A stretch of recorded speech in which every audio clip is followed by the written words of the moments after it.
bienvenue dans l'invité de la rédaction. Nous recevons aujourd'hui l'imam Makta Kanté. Il est écrivain, conférencier, imam de la Grande Mosquée du Point E. Démocratie apaisée, sa stabilité politique et institutionnelle. Le Sénégal a de nouveau un rendez-vous démocratique le 24 février 2019. Il s'agit de l'élection présidentielle, la 11e depuis que le Sénégal a commencé les élections.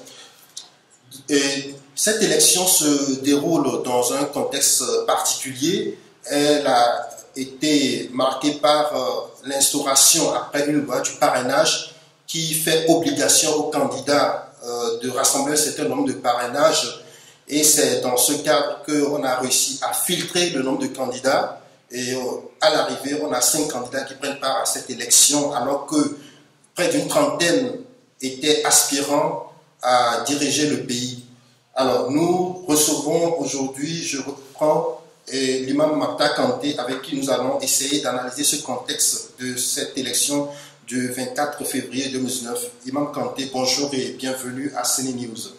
Bonjour à toute l'équipe de CNews, je suis à votre disposition, je suis honoré pour analyser et échanger avec vous sur ce processus électoral. Imam, la campagne a démarré depuis quelques semaines. Et quel regard jetez-vous sur le climat général dans lequel se déroule cette campagne électorale? Alors, moi, je pourrais paraître comme quelqu'un de pessimiste, même si, par principe, je considère que l'on peut toujours améliorer et progresser. Mais là, quand même, je fais un bilan critique sur pas mal de choses, parce que simplement, je me dis que ce n'est pas la première fois qu'on organise des élections. Je ne peux pas comprendre qu'on ait toujours les mêmes erreurs, les mêmes problèmes. Et le nombre de morts, même s'il y a un seul mort, c'est trop. Je donne souvent l'exemple, le Japon, c'est des centaines de millions de personnes qui font des élections, pas une seule personne n'a une égratignure. La Suisse, ils font des référendums tous les mois, il n'y a pas de problème. Donc comment se fait-il que depuis les indépendances, et le Sénégal a commencé des élections même avant les indépendances? C'est ça. Donc comment se fait-il qu'on fait toujours face aux mêmes problèmes? Les confrontations, les déclarations incendiaires avant la campagne, fait que dès que les caravanes se rencontrent quelque part, la tension est là, il y a des affrontements. Autre chose, en termes de planification et d'agenda, rien n'a été amélioré. On laisse des caravanes se rencontrer dans le même lieu, se bousculer, les forces de l'ordre interviennent après, des blessés et des morts. Pourquoi est-ce qu'on ne va pas planifier pour que le préfet, pour que la police locale, qu'on leur donne un agenda, une feuille de route, qu'on sache que chaque candidat sera ici à telle heure, que des lieux soient aménagés. Moi, je préfère qu'on les fasse maintenant dans les stades, dans des lieux aménagés, au lieu de le faire de façon sauvage dans les rues, ce qui amène des frottements et des affrontements. Quand vous parlez des violences qui ont eu lieu à l'intérieur du pays, il y a quand même que certains estiment que la violence, le niveau de violence que l'on redoutait, on ne l'a pas vu, que ça se passe relativement bien. Oui, mais comme j'ai dit, même un seul mort, c'est trop. Parce qu'on doit être civilisé, on doit être assez préparé, que les discours soient des discours de programme, guidés, qu'on évite les invectives, les insultes, etc. Et qu'on prépare aussi les populations. C'est rare que les gens fassent des déclarations au niveau même de leur propre population, de leur propre adhérents, pour leur dire de se calmer, de faire les choses dans les règles de l'art. Donc, de ce point de vue-là, c'est vrai que maintenant, par rapport à la tension avant, c'est vrai que quelque part, on peut louer Dieu d'avoir eu que ces quelques morts, mais encore une fois, je ne veux pas qu'on réfléchisse au minimum. Il faut qu'on ne soit pas fataliste, qu'on sache qu'on peut faire des élections civilisées, correctes, sans qu'il y ait des morts ou des blessés. Voilà, nous avons donc 5 candidats qui aspirent à diriger le Sénégal à partir de... le président sera élu le dimanche prochain, s'il n'y a pas le deuxième tour. Alors, parlons programme. Vous avez suivi les candidats. Et quelle est la lecture que vous faites de l'offre qu'ils font aux populations? Et est-ce qu'il y a des thèmes de campagne qui, de votre point de vue, sont importants, sont capitaux pour le Sénégalais et qui étaient totalement absents de cette campagne? Alors, je voudrais aussi, si vous le permettez, revenir sur le fait que le processus électoral, avant la campagne, il y a eu beaucoup de difficultés qu'on aurait pu éviter, parce qu'il n'y a pas eu vraiment un consensus il y a une sorte de forcing que le pouvoir a fait sur le parrainage, par exemple. Et il n'y a pas eu vraiment beaucoup de dialogue autour du code électoral, etc. Je pense qu'il faudra éviter, n'est-ce pas, les problèmes de fichier électoral, est-ce qu'il est stable ou non. Mais depuis quand on parle toujours des mêmes problèmes quand on a des élections. Donc là aussi, il faudrait... certains candidats ont été exclus, à juste raison ou non. C'est ça, parce qu'on ne leur a pas prouvé ce pourquoi leur candidature a été rejetée. Il y a eu tout ça, donc. Il y a eu remise en question du fichier électoral, même de vérification des parrainages. Voilà, c'est des choses très sérieuses. Hein? Et aussi, il y a le problème même de la disponibilité des cartes. Vous pouvez faire des semaines, allez, on ne retrouve pas votre carte, vous êtes découragé. On parle encore de certains bureaux d'abri provisoire qu'on met ça au dernier moment. Quand même, c'est pas très sérieux tout ça, parce que c'est pas un problème de moyens. N'est-ce pas? Les moyens sont là, la logistique est là, mais pourquoi il y a toujours ces... On a vu la catastrophe des législatives. 50 milliards pour des cartes biométriques, mais les gens ne pouvaient même pas avoir de carte. Et le président avait félicité quand même le ministre de l'Intérieur. C'est quand même catastrophique tout ça. Côté gestion des élections, vraiment, on a l'impression même qu'on recule. Ça c'est très grave. Maintenant, les thèmes dont vous... Oui, les campagnes, les programmes, oui. Oui. Bon, c'est vrai que quand on regarde les fiches de programme, on voit quand même des programmes plus ou moins bien élaborés et chacun essaie de mettre en avant ses choix, ses options et aussi de montrer que le président actuel n'a pas un bilan intéressant. De ce point de vue-là, je crois que nous ont tous parlé de l'économie, n'est-ce pas, l'emploi des jeunes, l'agriculture, chacun a dit je vais faire mieux que le président sortant ou bien mieux que l'autre candidat. Moi, il m'a semblé que, par exemple, sur la question de l'écologie, sur la question du désastre écologique que le Sénégal vit actuellement, la question de la transition énergétique et tout, il m'a semblé que ça a été effleuré. Alors que c'était un grand problème qui n'a pas été vraiment abordé par les candidats. Il y a aussi pour moi la question de la politique étrangère, de la diplomatie. Le Sénégal recule au niveau de la diplomatie étrangère, on n'a plus tellement de leadership, etc. Même pour les questions de la sous-région, regardez le terrorisme, regardez le trafic de drogue, tout ça qui est dans les rapports des institutions internationales, ça n'a pas été beaucoup discuté. Hein. Il y a aussi de grandes questions, par exemple le Sénégal est un pays très proche des pays arabo-musulmans. Regardez la question de la Palestine. Personne n'en a parlé. Et le Sénégal occupe le poste de, je ne sais pas quoi, là, qui gère la question palestinienne. Je n'ai entendu aucun candidat dire que le Sénégal va encore plus s'investir. Peut-être qu'ils pensent que la politique étrangère, ce n'est pas la priorité des Sénégalais, que c'est loin d'eux peut-être. Voilà, mais c'est une erreur parce que pour moi, il faut avoir une carrière de chef d'État et montrer aux populations que je mérite d'être chef d'État parce que je vais non seulement traiter des questions nationales, mais aussi des questions internationales et valoriser l'image du Sénégal. C'est important parce que même si vous voulez avoir une certaine place à l'extérieur, être respecté, il faut avoir une certaine image.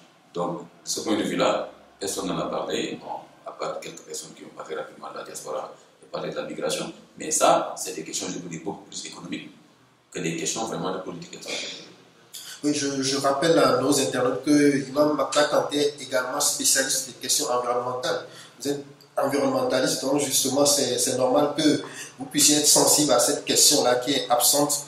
Et Imam Makta Kanté, on a 5 candidats officiellement, mais entre-temps, l'ancien président Abdoulaye Wade, qui était hors du pays, est rentré précipitamment dans le pays et il a finalement focalisé toute l'attention du peuple vers lui. Comment analysez-vous sa présence dans cette campagne électorale? Est-ce que ça a une espèce d'impact sur l'issue du scrutin en tant que tel? Oui, comme on dit, Abdoulaye Wade, depuis 1978, il est dans toutes les élections du Sénégal, d'une manière ou d'une autre, des fois de façon pacifique, des fois de façon violente. Il est tout le temps impliqué dans les processus. Cette fois-ci, elle est violente ou pacifique? Cette fois-ci encore, il est venu avec une posture radicale, potentiellement violente. Parce que venir, le processus électoral a commencé. Moi, je ne serais pas gêné qu'Abdoulaye Wade prenne des positions depuis le début du processus, en démontrant par exemple techniquement que le parrainage n'est pas crédible, etc. Mais attendre que la campagne commence pour venir dire je vais bloquer alors que vous n'êtes pas candidat, ça pose des problèmes. Et appeler les jeunes à brûler, même s'il a après nuancé quelque part après. Mais rien que ça pour moi, ce n'est pas son honneur. C'est pas son honneur. Aujourd'hui, il devait être un sage, qui est consulté par, pas seulement le Sénégal, par les pays de la sous-région, être un médiateur international, etc. Donc pour moi, Wade a raté vraiment. Donc là, il se met un peu du mauvais côté de l'histoire. Mais oui, mais oui. Et là maintenant, sa position semble-t-il n'a toujours pas varié malgré qu'il est parti en Guinée, qu'il a parlé à Hollande, qu'il a parlé au Marabout. Moi-même, j'étais parmi les membres de la société civile qu'il a reçu, mais il nous a encore dit qu'il considère que le processus n'est pas crédible, n'est pas juste, et que donc il faut s'opposer à cela. Donc, on a essayé de le convaincre qu'il faut aussi opposer pacifiquement, c'est-à-dire soutenir quelqu'un pour faire partie du pouvoir actuel et mettre un processus crédible, ou bien boycotter. Abstenez-vous, comme la loi vous y autorise, mais allez intervenir sur les urnes, bien sûr que l'État ne doit pas laisser faire. Donc on va forcément, dans ce cas de figure, vers des violences. Donc pour moi, il n'a pas un bon rôle actuellement dans le processus électoral. Et les récriminations qu'il a, certaines sont justes et qui ont déjà été faites par les autres candidats, mais qui finalement ont accepté. Donc aujourd'hui, je vous dis, on est dans un processus électoral légal où il y a des candidats face au président sortant. Donc il y a un minimum d'ingrédients qui permet d'aller à une élection apaisée. Donc Wade devrait accepter et accompagner ce processus. Est-ce que vous comprenez les critiques qui lui sont adressées, où les gens disent qu'en vérité, Wade fait le combat pour Karim, un candidat fictif. Il fait le combat pour quelqu'un qui lui-même n'est pas sur le terrain. Oui, en tout cas, bien sûr qu'il est très difficile de le dire clairement, mais on sait que Wade, ce qu'il a fait au niveau du PDS, on sait qu'il a positionné son fils. C'est pas parce qu'il a plus d'expérience, c'est pas parce qu'il a plus de parcours politique, etc. Mais là, on voit que c'est vraiment parce que c'est son fils et on a vu les problèmes que ça crée, le parti est presque en lambeaux à cause de ça. Donc, et il l'a fait pour que son fils puisse être le candidat du PDS. Donc, effectivement, quoi qu'on fasse comme analyse, il est très difficile d'évacuer la variable fils de Abdoulaye Wade. Et donc, même s'il a rajouté le cas de Khalifa Sall, on sait que quelque part, son fils en tout cas, il considère qu'il a été exclu injustement, qu'il a été emprisonné injustement, qu'il doit participer au processus électoral. C'est pourquoi il y a des gens qui disent que si on avait accepté son fils dans le processus électoral, il n'aurait pas fait d'autres récriminations. Et ça, c'est une hypothèse. Alors, avec la posture actuelle qu'il a, bon, lui-même l'avait dit par le passé, que le PDS, il y a une seule constante, c'est lui, que les autres sont des variables. Avec cette position-là, est-ce que le PDS va survivre à Wade? Autrement, est-ce qu'après Wade, les autres membres cadres du PDS accepteraient de se mettre derrière Karim Wade comme leur leader? Justement, pour moi, ce sera ça l'épreuve pour Karim Wade. Parce que, regardez, son père est venu, il a 98 ans. Lui, il est toujours au Qatar. Il y a le procureur du Qatar qui est là, on ne sait même pas. Je trouve ça vraiment très maladroit au moment où on est à quelques jours d'une élection, que le procureur d'un pays étranger vienne par rapport à Karim Wade, ce n'est pas le moment. Donc, maintenant, Karim Wade, pour moi, jusqu'à présent, n'a encore rien prouvé sur le plan politique. Il avait fait Génération 80 qu'il avait logé dans le PDS. La génération du concret. La génération du concret, pour avoir l'appui du PDS. C'est ça. Donc, Karim Wade n'a encore rien prouvé. Il a été battu dans en 2019, ou le cas de 2019. Au point où il habite. Donc, quand même, on ne peut pas dire que c'est un ténor politique. Maintenant, il faudra vraiment pour lui de la visibilité et ça dépendra justement de ce qui va se faire quand son père va lâcher le leadership du PDS. En ce moment, on verra exactement il pèse quoi, est-ce qu'il a la capacité politique de maintenir le parti, de le bonifier, ou bien est-ce que le parti ira en labo parce que les gens vont se dire Wade n'est plus là, non, on n'a pas grand-chose à faire avec lui. Ça va être très très important pour lui. Alors, cela dit, le PDS devrait donc travailler à restructurer le parti, à penser l'après-Wade, plutôt que de se mettre dans ce combat-là il n'y aura pas d'élection, parce que notre candidat n'est pas accepté. Oui, et je pense que la plupart d'entre eux l'ont compris, parce qu'aujourd'hui, je pense autour de Wade, il y a peut-être 4-5 éléments vraiment qui sont des teneurs politiques. Il y a Maître Sall et Doudou Wade, et peut-être 2-4-5. Omar Sarr, peut-être. Omar Sarr. Mais quand on voit les Decroix, quand on voit Madi Kenyan, tous ces gens quand même étaient importants. Gaye, oui. Babacar Gaye aussi qui disait qu'il faut qu'on appuie un candidat. Donc, quelque part, ils sont tous désolidarisés de la posture de Wade sur le blocage de l'élection. Et donc, forcément, après l'élection, il y aura des réunions très chaudes au niveau du leadership du PDS pour voir qu'est-ce qu'il faut faire de ce parti-là.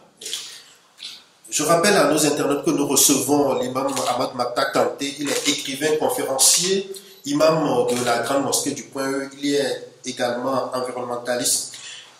Imam Kanté, depuis quelques années, on voit la présence de plus en plus croissante des marabouts dans l'espace politique. Et est-ce que cela apporte quelque chose? Quel est le regard que vous jetez sur ce fait-là, ce phénomène? Je pense que, par principe, on ne doit pas ni avoir peur de ce phénomène, ni ne pas être vigilant.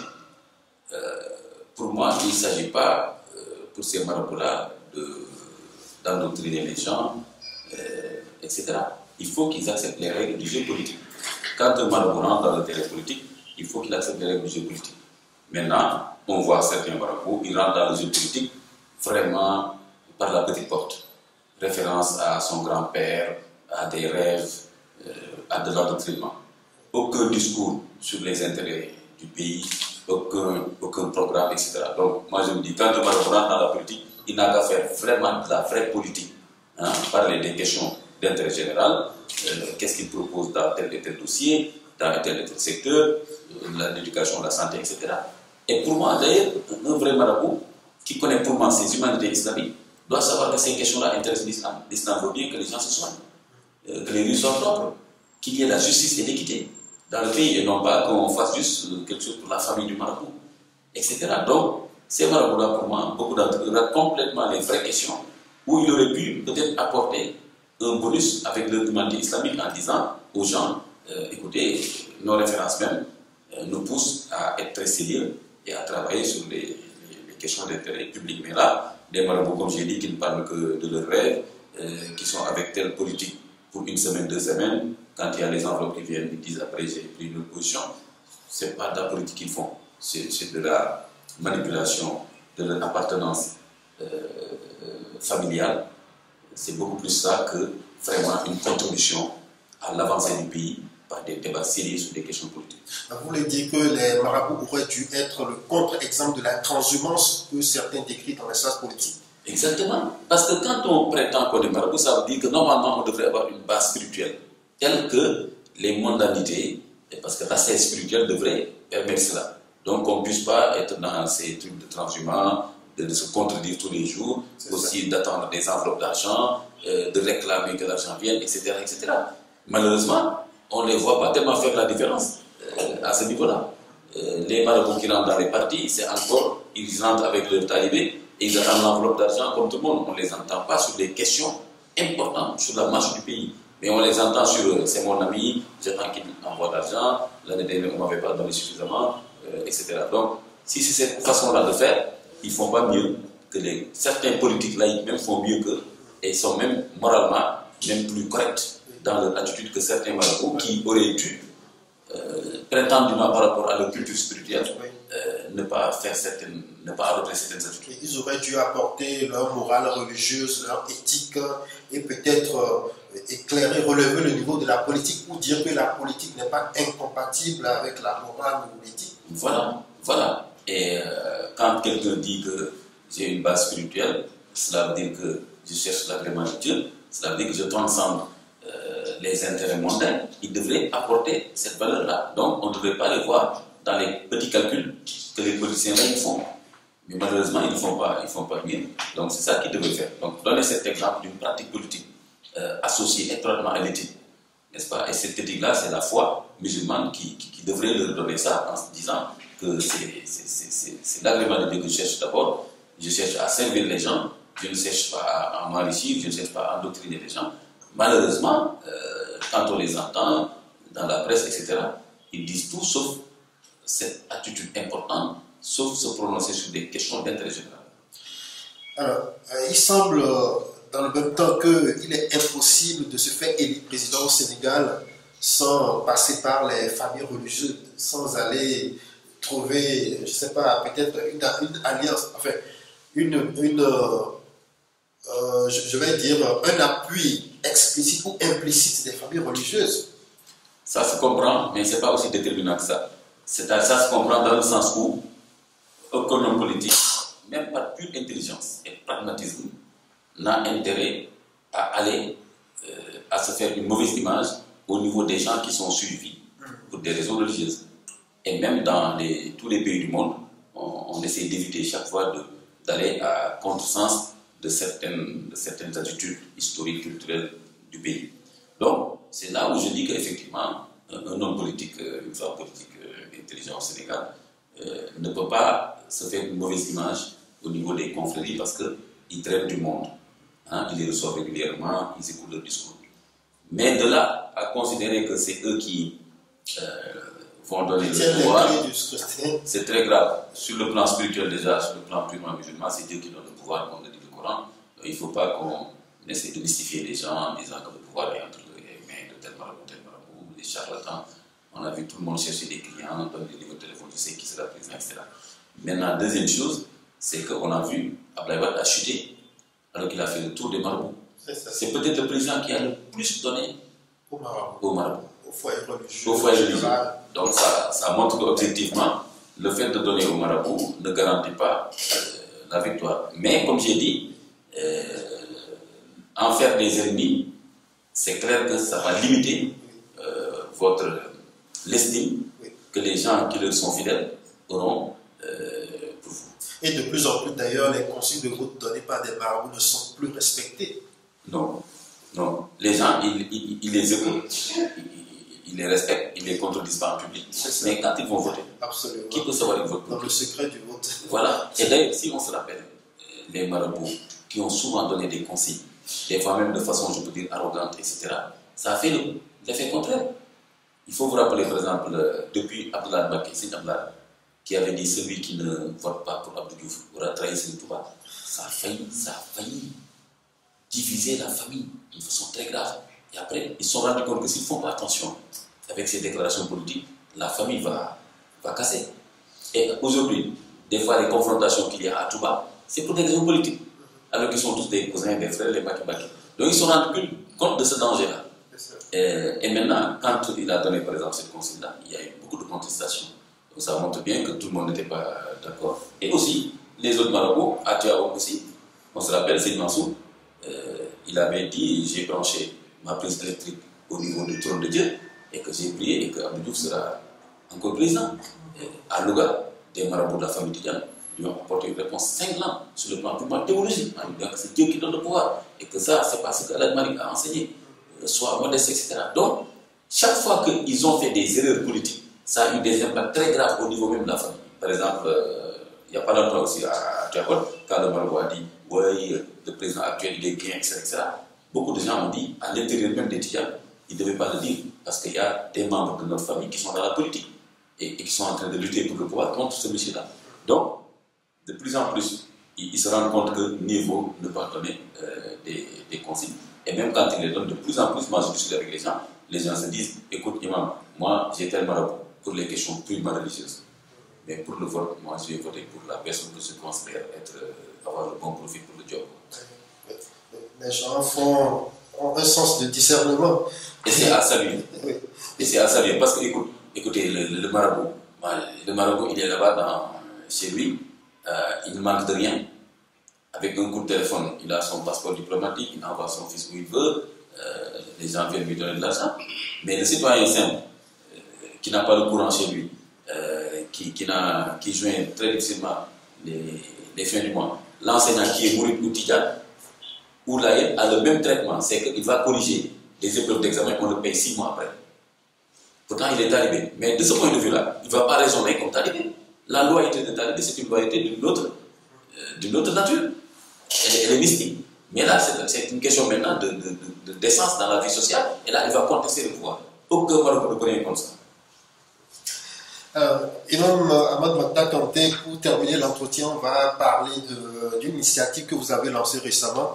Il s'agit d'un site d'information qui s'appelle Tiban, je pense. Oui, Tibian. Voilà, Tibian.com. Alors, Tibian.com, c'est quoi la mission? Qu'est-ce qui a provoqué, qu'est-ce qui a suscité chez vous l'intérêt d'un tel site d'information?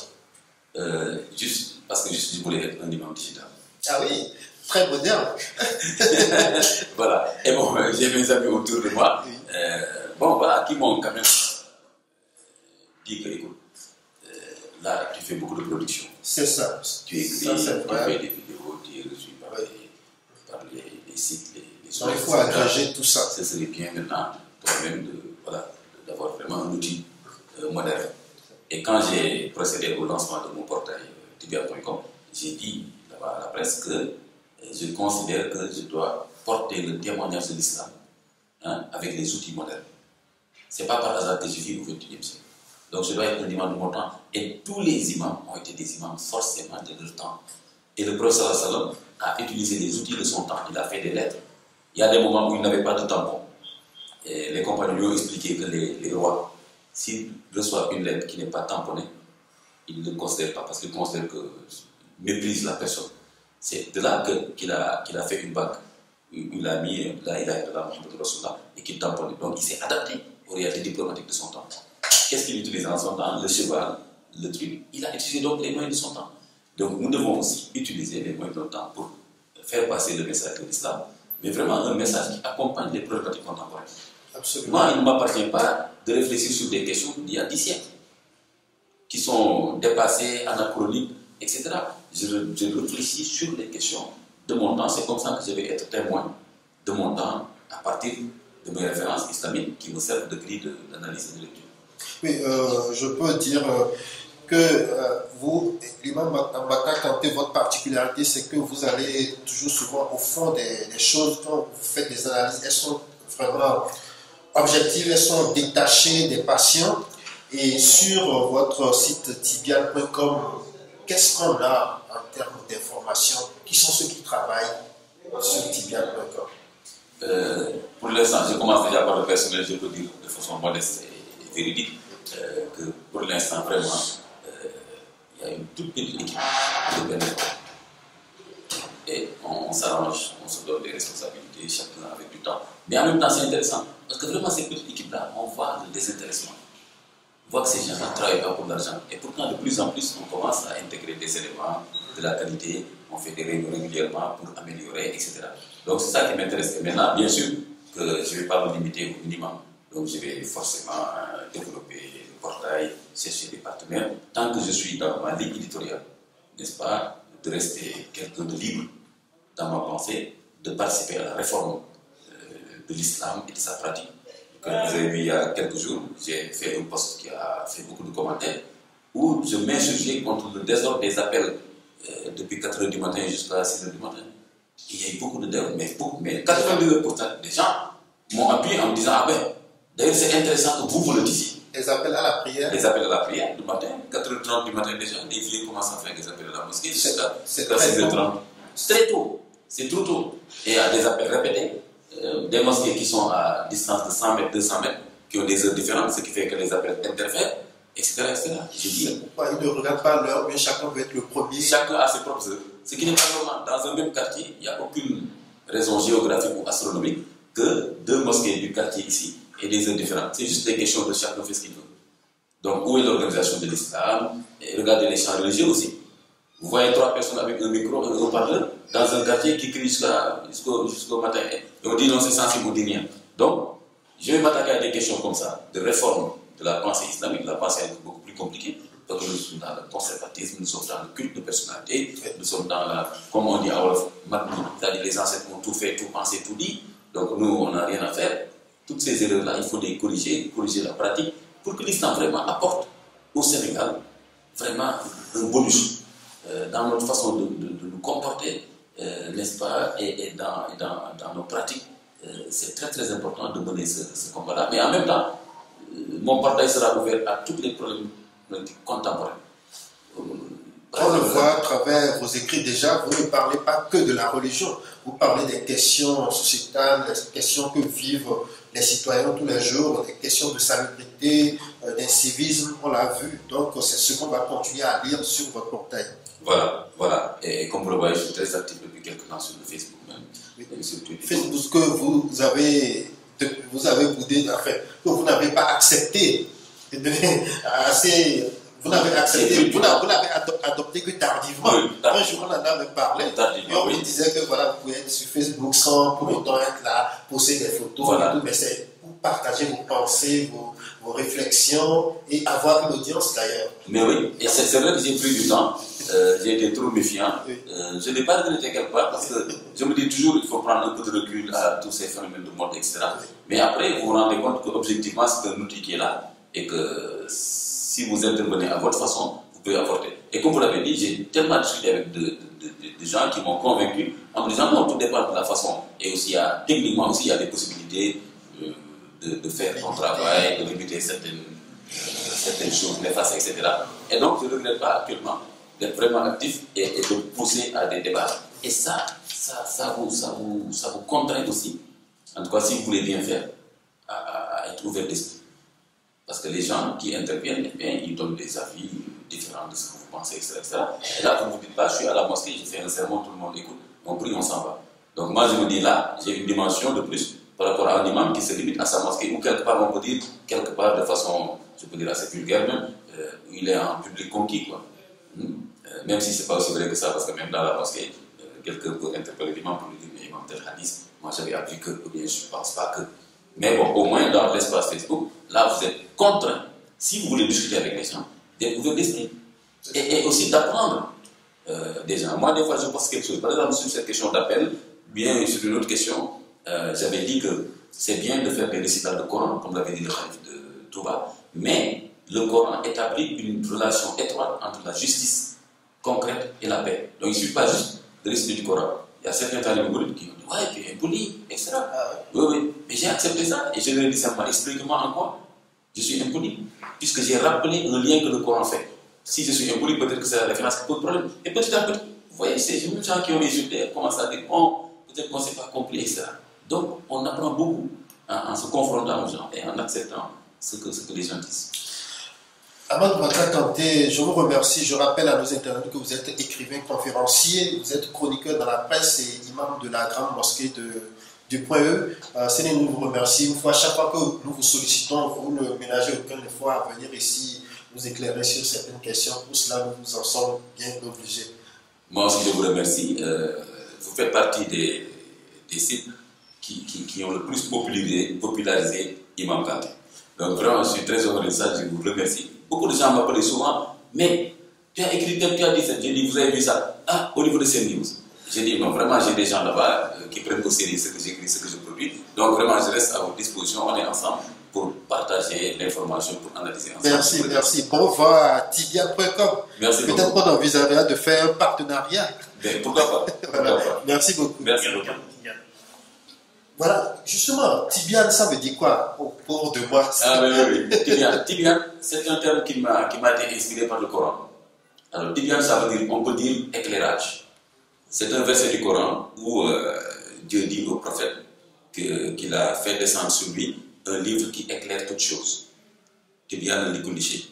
C'est là que j'ai pris Tibian. Parce que pour moi, j'étais en train de travailler, je travaille sur le monde contemporain, j'essaie d'apporter des éclairages en ayant comme grille de lecture ce que le Coran me donne comme guidance. Donc je me suis dit c'est un bon terme. C'est là-bas que ça fait Tibian, en wolof luy leeral.